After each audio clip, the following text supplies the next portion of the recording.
Hello and welcome to Pride Path Podcast, where we share your stories. Welcome to today's episode, where we're diving into the realities of ADHD with Ron, who's here to share his experiences growing up with ADHD and how things have changed since getting diagnosed as an adult. Thanks for being here, Ron. Happy to be here. It's a topic that's close to home for me, so I'm glad to talk about it. Let's start with your childhood.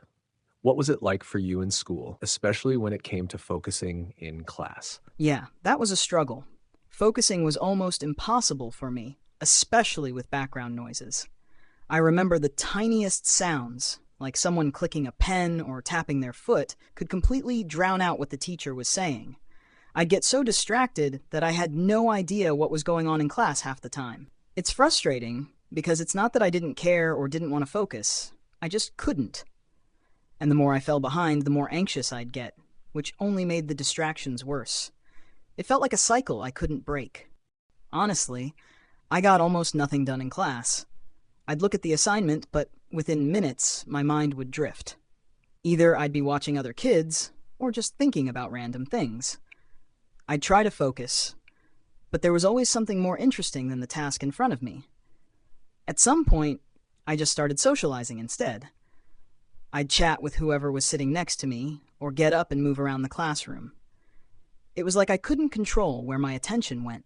My grades took a hit because I wasn't completing anything during school hours.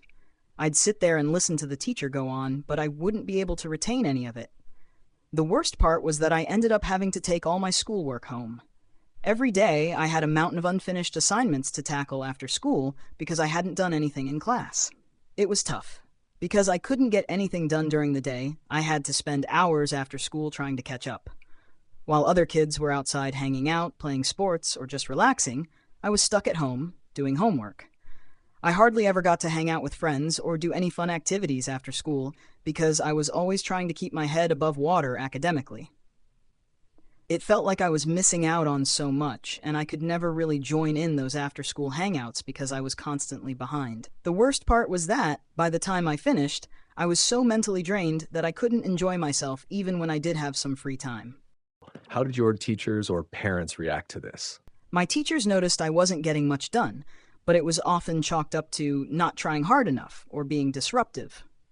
ADHD wasn't as well understood back then, so instead of receiving help, I was often told to focus harder, sit still, or stop distracting others. My parents were supportive, though.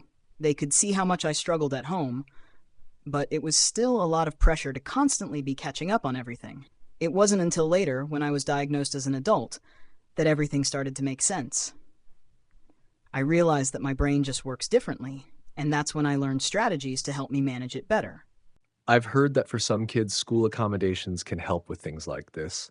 Did you have any kind of support like that? Not when I was a kid, no. I mean, back then ADHD wasn't talked about as much, but I know now that things like seating kids in a quieter area or giving extra time on assignments can really help. If I'd had those accommodations, it probably would have made a big difference. For kids today, those kinds of adjustments are huge. Absolutely. And now as an adult, how have things shifted? Do you find it easier to manage? Well, it's still there, but yeah, I've learned a few tricks. Removing distractions is key. I have to work in a quiet space, and I keep my phone off or in another room when I need to focus. Having a clear workspace that's just for work helps too, so I'm not distracted by random things lying around. That's great advice. And ADHD isn't just about the difficulty of focusing, right? You've mentioned to me before that sometimes you experience hyperfocus. How does that play into your day-to-day? Yeah, hyperfocus is a weird one. It's when I can get so locked into a task that hours will pass and I won't even realize it. On one hand, it's awesome for productivity when I'm in that zone, but on the other hand, I can completely lose track of time and forget other important tasks. That sounds like it can be a double-edged sword. How do you manage that? Timers are a lifesaver. I set a timer so I don't get stuck in hyperfocus for too long. I also leave reminders around about other things I need to do, so I don't let one task take over the whole day. And before I start something I might hyperfocus on, I try to knock out any time-sensitive tasks first. To our listeners, remember that you're not alone. Keep sending in your stories, and we'll keep sharing them. Until next time, stay proud and stay true to yourselves. Let me know if you'd like any adjustments.